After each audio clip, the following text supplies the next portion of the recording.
My grandmother's in the hospital, and my mother thinks she's dying.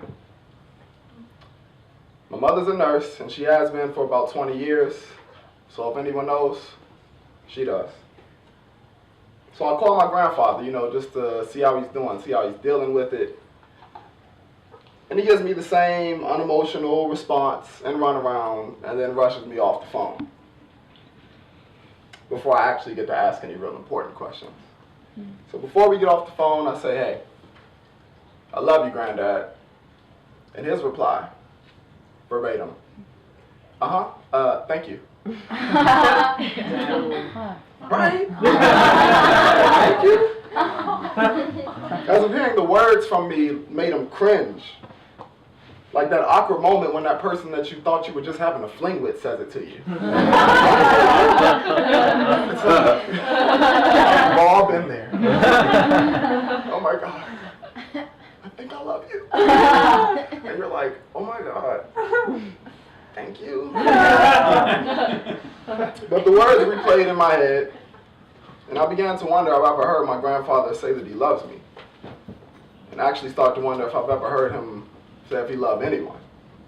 And I mean, I get it. He's from the macho era where emotions do not exist in men, and we're all just made of steel and we eat nails for breakfast.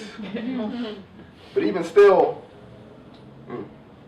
softens with enough heat. So if your wife of 50 years dying is not enough pressure to make you boil over, what catastrophic event has to happen to make the tears condense? Well, maybe they do. You just don't allow anyone to see them.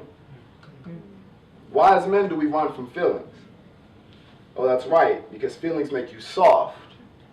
And being soft makes you weak. And being soft makes you like a woman.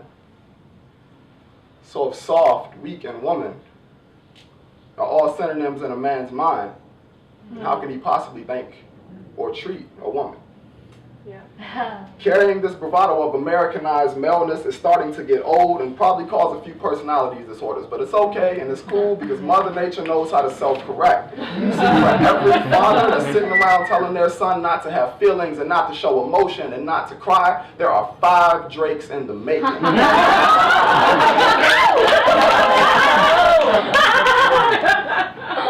Maybe if we told our sons more about love and less about macho, as brothers we would know how to hug it out and not slug it out.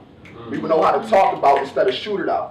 It would be less bitches and more sisters, more queen claiming instead of slut shaming, more love for our sisters, daughters, and mothers. Maybe these young men would stop looking for love in other places like gangs would start feeling loved enough to stop looking for love in other places, like with gangs or drugs or whatever it is to feel validated. Maybe they would not feel so ashamed to feel in the first place. Maybe they would feel comfortable with showing emotion before it's too late and feel comfortable allowing the tears to fall when they have the goddamn right to, like the ones that'll fall from my face when my grandmother does pass.